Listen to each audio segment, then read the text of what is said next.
बालापुर के एरिया में 300 साल कदीम कुतुबशाही गैर आबाद मस्जिद का वक्फ बोर्ड चेयरमैन मोहम्मद सलीम ने उसका तफसीली दौरा किया और अवाम को तयखुन दिया कि ये मस्जिद जल्द से जल्द आबाद की जाएगी। इस मौके पर वक्फ बोर्ड के ऑफिसर्स और बालापुर के रेवेन्यू ऑफिसर्स भी मौजूद थे। मीडिया से बात करते हुए वक्फ बोर्ड चेयरमैन सैयद सलीम ने सारी तफसीलात बताई। इस मस्जिद को आबाद करने के लिए जलपल्ली इंचार्ज अहमद सादी की काफी कोशिश के बाद इस मस्जिद का काम अमल में आया है।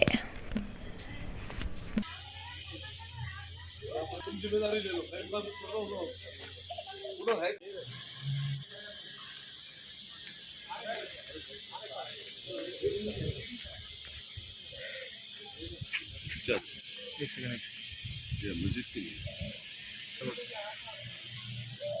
नहीं मालूम है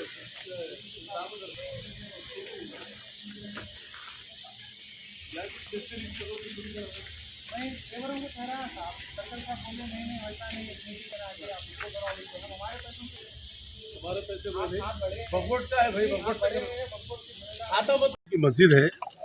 उसको वीरान होने की वजह से जो है लोग यहाँ पर जानवर वगैरह ये सब बन रहे थे। अभी इसको जो है ना वक्फ बोर्ड की तरफ से रिनोवेशन करके उसको मस्जिद अच्छी ये करके जो है ना इंशाल्लाह ताला नमाज चालू करा देंगे इंशाल्लाह। 2 साल से तो चल रहा है सब काम। साहब ये मस्जिद कितनी पुरानी है? सब मस्जिद ये 100 साल से ज्यादा की मस्जिद है। इसकी जमीन कितनी है साहब? 200 साल पुरानी मस्जिद है। 105 गज जमीन है बस। अभी मस्जिद में है 105 गज जमीन है। इंशाल्लाह ताला इसको रिनोवेशन पीछे ईदगाह भी है। ये जमीन में कब्रिस्तान भी। लोग का कहना है यहाँ की बस्ती के लोग का कहना है नहीं, ये मस्जिद की गजट यही है।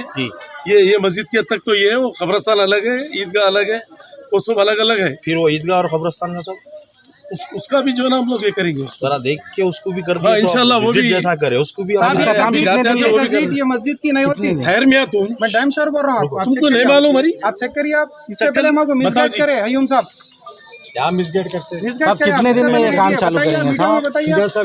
बताइए साहब अब ये बिलों का सब काम कब से स्टार्ट होगा साहब? तो नॉर्थ में जो है सर्वे नंबर 3 है, साउथ में हाउस ऑफ के शंकरैया है, फिर होगी बात तो सर्वेयर है, टेक्निकल आदमी है। काम कब से स्टार्ट होगा सब? इससे पहले कितने दिन में काम स्टार्ट? 1-2 दिन के अंदर काम चालू करा देंगे। पर बेस्तरिया नहीं है कहते। कितने पैसे से कर रहे हैं? कितने पैसे से कर रहे हैं? कितना अमाउंट लगा रहे हैं? जितना भी अमाउंट लगता 50 लाख लगो, 10 लाख लगो, 5 लाख लगो, उसको करा देंगे, बस करा देंगे। पोलकमपल्ली मस्जिद का अस्सलाम वालेकुम रहमतुल्लाहि व बरकातहू। बालापुर पे एक वीरान मस्जिद थी कई सालों से, और हम इस मस्जिद के लिए 2 साल से काम कर रहे हैं। मगर वक्फ बोर्ड को जाना आना हो रहा था, और वक्फ बोर्ड के इंस्पेक्टर हयूम भी आए, 2 बार विजिट भी किए थे, मगर काम आज तक नहीं हुआ। हमारे पास पूरे एविडेंस है यहाँ पर आए सो करे सो। मस्जिद के अंदर बदजनवर, कुत्ते, बकरियाँ, जानवरा, बैल, हर कुछ जो है ना वहाँ पर लूट रहे हैं। मगर मस्जिद की जो है ना बेदबी हो रही है। हम तमाम मुसलमानों से अपील करते हैं कि जहाँ जहाँ पर मस्जिदें ऐसे हैं उसके लिए आप लोग अपनी अपनी वॉइस को रेस करें और फ्रीडम ऑफ राइट्स को यूज़ करें कि आप लोग जो है ना इस मस्जिदों को आबाद करने के वक्फ बोर्ड कुछ काम नहीं कर रही है। मगर हम जितने सोशल वर्कर हैं और तमाम मीडिया के लोग भी हमको साथ दे रहे हैं। कुछ हमारे लीडर्स हैं, जो चेयरमैन साहब है हमारे, अहमद सादी साहब है और अकबर साहब है, असद साहब है, इनकी हिदायत पर भी हम काम कर रहे हैं। और हम तमाम रिपोर्टरों का भी हम जो है ना शुक्रिया अदा करते हैं।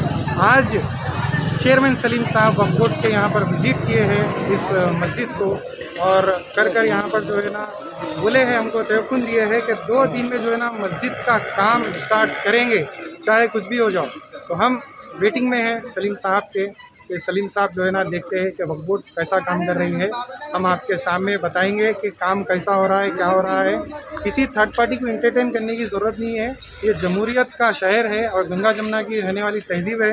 हम सीएम केसीआर साहब से भी अपील करते हैं कि वक्फ बोर्ड को जुडिशरी पावर दे और वक्फ बोर्ड जो है ना आगे बढ़कर काम करे, और वक्फ बोर्ड के अंदर स्टाफ बढ़ाए, स्टाफ कम है। और वक्फ बोर्ड को जो है ना चाहिए कि जो है ना ऐसे मस्जिदों को आबाद करना चाहिए, या नहीं तो जो है ना आप लोग अपनी रिस्पॉन्सिबिलिटी को छोड़कर रिज़ाइन दे दीजिए। देखते हैं हम चेयरमैन सलीम साहब की ये ज़बानी जो 2 दिन में काम होने के लिए बोले हैं, देखते हैं इंशाल्लाह। हैदराबाद पुलिस कमिश्नरेट के तहत आया जोन में पुलिस स्टेशनों में 162 सब इंस्पेक्टर्स की नई शमूलियत हुई है। इसी ज़िम्न में हैदराबाद के कमिश्नर अंजनी कुमार IPS ने एक प्रेस कॉन्फ्रेंस मुनक्किद की और कहा कि नए शामिल होने वाले सब इंस्पेक्टर्स को महकमे पुलिस में शामिल होने पर फख्र होना चाहिए। आपका एक तवील अरसा पहले एक ख्वाब था कि आप जो पुलिस एहलकार बनना चाहते हैं वो अब पूरा हो गया है। हमें लोगों की हिफाजत करनी चाहिए। कानून को लोगों के ये यकीन दिलाने के लिए काम करना चाहिए कि जब वो बाहर जाते हैं तो उनके खानदान के अफराद महफूज है। ऐसा माहौल हो तो सबको यकीन आ जाएगा। उन्होंने कहा है कि इंसान मशीन नहीं है, लेकिन हर एक के पास बहुत से ख्यालात होते हैं जिन्हें समझने और आगे बढ़ने की जरूरत है। सबको एक से आगे मत ले जाना और तेलंगाना का मुस्तकबिल रोशन होना चाहिए और इससे ही आपका मुस्तकबिल रोशन होगा। उन्होंने कहा है कि आप मजीद 35 साल में रिटायर्ड हो जाएंगे, लेकिन आपकी खिदमत सब लोग याद रखेंगे।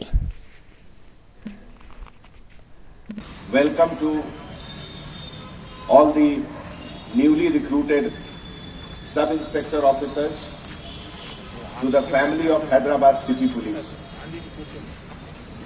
We always take pride that Hyderabad City Police is the biggest family of Telangana,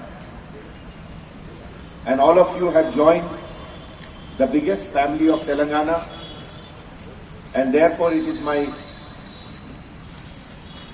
proud privilege to welcome you all to this atmosphere, to this family, and together we have to travel a long journey, basically for the safety, security, comfort, convenience and happiness of the citizens of the society which has given us this job, which has given us this opportunity. I would like to first introduce all the senior officers to all of you who are sitting with me on the dais. Along with me, Additional Commissioner of Police Crime, Shikha Goyal, Additional Commissioner of Police Traffic, Vijay Kumar, Additional Commissioner of Police Law and Order, DS Chauhan, Additional Commissioner of Police City Armed Reserve Headquarters, Vikram Maan, DCP. Presently some of them are officiating as Joint CP because of their promotion. Starting from AR Srinivas, Joint CP West Zone, Ramesh Reddy, Joint CP East Zone, Vishwa Prasad, Joint CP Central Zone, Kalmeshwar, DCP North Zone, Gajrao Bhopal, DCP South Zone, all the additional Deputy Commissioners of Police, some of the ACPs who are attending this meeting, Special Branch Officers, Govardhan Reddy, Muthyam Reddy, Task Force Officers, and all the other officers who are present here. First of all, I would like to thank Additional Commissioner of Police CAR Headquarters for making TS inter first year का नतीजा दिसंबर के पहले हफ्ते में जारी होने का इम्कान है। TS इंटर का नतीजा Telangana state board of intermediate education TSBIE की सरकारी वेबसाइट tsbie.cgg.government.in पर जारी की जाएगी। साल अव्वल के इम्तिहानात 25 अक्टूबर से 3 नवंबर तक हुए और जवाबी पर्चों की जांच 8 से 20 नवंबर के दरमियान की गई। जराये के मुताबिक इंटर फर्स्ट ईयर के नताइज 2 से 3 दिन में जारी किए जाएंगे। इम्तिहान में शामिल होने वाले उम्मीदवारों को मशवरा दिया जाता है कि वो बोर्ड की ऑफिशियल साइट पर नजर रखें। ऑनलाइन ऑर्डर देते हुए सहाफी को साइबर फ्रॉड करने वाले ने 1 लाख रुपए का धोखा दिया। एक 30 साल सहाफी जिसने ऑनलाइन शराब का ऑर्डर देने के लिए इंटरनेट से एक नंबर उठाया, उसको साइबर फ्रॉड करने वाले ने 1 लाख रुपए से ज्यादा का धोखा दिया, जिसने शराब की दुकान की मुलाजिमा का रूप धार कर उसे रकम भेजने का झांसा दिया। सहाफी ने पुलिस को बताया कि वो एक डिजिटल फाउंडेशन के लिए काम करते हैं और एक दोस्त के शादी में शिरकत के लिए मुंबई आए थे।